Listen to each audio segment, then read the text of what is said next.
Wow! ఈ flower vase ఎంత బాగుందో కదా. మనకి డెకరేషన్ చాలా బాగా పనికొస్తుంది. దీన్ని చేయడానికి ఏమేమి కావాలంటే ఒక 2 కప్స్ కావాలి. బేస్కి ఉండడానికి 2 కప్స్ తీసుకున్నా. సీజర్స్, సర్కిల్ ఆబ్జెక్ట్ కావాలి. సర్కిల్కి ఎల్లో ఇంకా బ్లూ కలిపితే గ్రీన్ వస్తుందని చెప్పి నేను గ్రీన్ నా దగ్గర లేదని చెప్పి నేను ఎల్లో ఇంకా బ్లూ తీసుకున్నా. గమ్ ఇంకా పెన్సిల్ కావాలి. పేపర్ కావాలి. ఇంకొక పేపర్ ప్లేట్ కావాలి. దీన్ని మనం ఫస్ట్ ఫ్లాట్గా చేసుకోవాలి. ఇది బేసిక్ అవ్వట్లేదు. ఆ కవర్ మొత్తం పీల్ చేసుకుంటే మనకి ఇలా వస్తుంది. నేను అక్కడ నుంచి చిన్న బామ్ పెట్టుకొని అదే సర్కిల్ ఆబ్జెక్ట్ పెట్టుకొని పెన్సిల్తో గీసేసా. అలా హాఫ్ వరకు గీసుకోవాలి. అప్పుడు మనకి ఫ్లవర్ అనేది నీట్గా వస్తుంది. బేసిక్గా అయితే 6 పెటల్స్ వచ్చేటట్టు చూసుకోవాలి. నాకు ఇక్కడ 5 పెటల్స్ వచ్చాయి. అప్పుడు మనం కట్ చేసి అంటించినప్పుడు 5 పెటల్స్ మంచిగా కనబడుతుంది. ఇక్కడ 5 వచ్చింది కాబట్టి నేను కొంచెం బొడుపు రావాలని చెప్పి నేను వేరేలా చేసాను.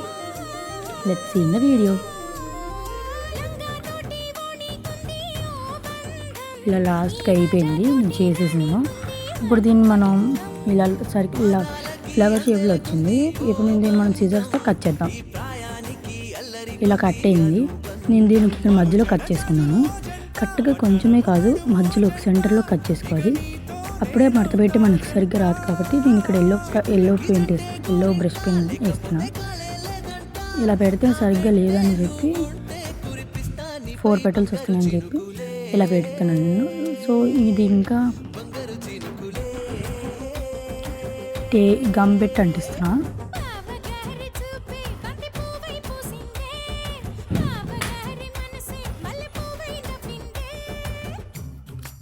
సో నేను ఇంకా లోపల కట్ చేసుకున్నాను, ఎందుకంటే అది మనకి లోపలికి పెడితేనే సరిగ్గా వస్తుందని.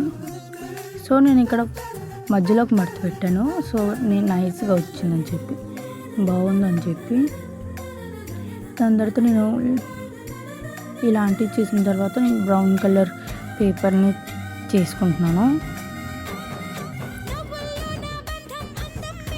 మధ్యలో మనకి ఫ్లవర్ కావాలి కాబట్టి దీన్ని మధ్యలో నేను చిన్న సర్కిల్గా చేసి బ్రౌన్ కలర్ స్కెచ్ చేస్తాను దాని లోపల.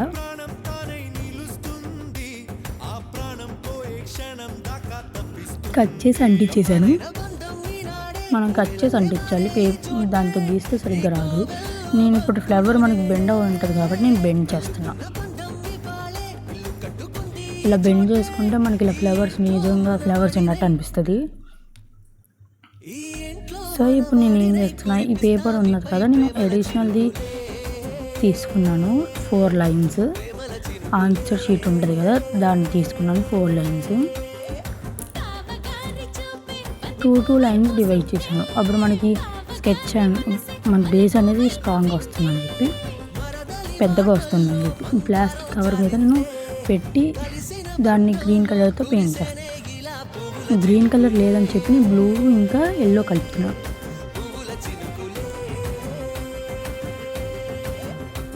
ఇలా లైన్ బై లైన్ వేసుకుంటూ వెళ్ళాలి. దాని మీద వేస్తే కొంచెం ఎత్తు కనబడి పల్చగా ఎత్తుతుంది పేపరు. సో రెండింటికి ఎల్లో వేసేసి రెండింటి మీద బ్లూ వేసేస్తే మనకి గ్రీన్ ఫామ్ అయిపోతుంది. మనకి ఎటువంటి గ్రీన్ కలర్ లేకపోయినా గ్రీన్ కలర్ చేసుకోవచ్చు. ఎలాగా ఎల్లో ఇంకా బ్లూ కలిపి. సో నేను రెండింటికి వేసాను. రెండింటికి వేసేసిన తర్వాత ఒక దానికి ఫస్ట్ చూపిస్తున్నాను. ఇలా మనం పెయింట్ చేస్తూ ఉంటే అది గ్రీన్ అయిపోతుంది. చూసారా, ఎల్లో నుంచి బ్లూ ఇంకా ఎల్లో కలిపితే గ్రీన్ అయిపోయింది.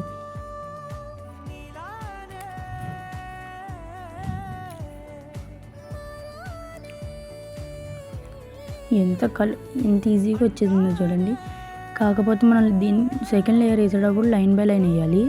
మనం ఇలా లైన్ మీద లైన్ వేస్తే మనకి తేలిగ్గా అయిపోతుంది పేపర్ అనేది. సో రెండింటికి చేసేసుకోవాలి. రెండిటికి చేసేసుకున్న తర్వాత నేను గమ్ పెట్టి అంటించేస్తున్నాను. సో 2 సేమ్ సైడ్ పెట్టుకోవాలి. ఇక్కడ మళ్ళీ సేమ్ సైడ్ పెట్టాను నేను.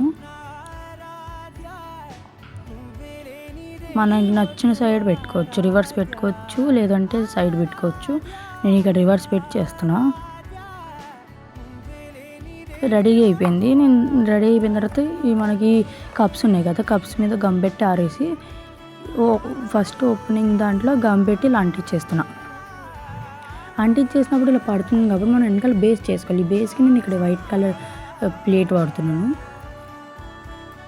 అక్కడ కింద పైన రెండింటికి అంటించేస్తే మనకి బేస్ అనేది తయారైపోతుంది.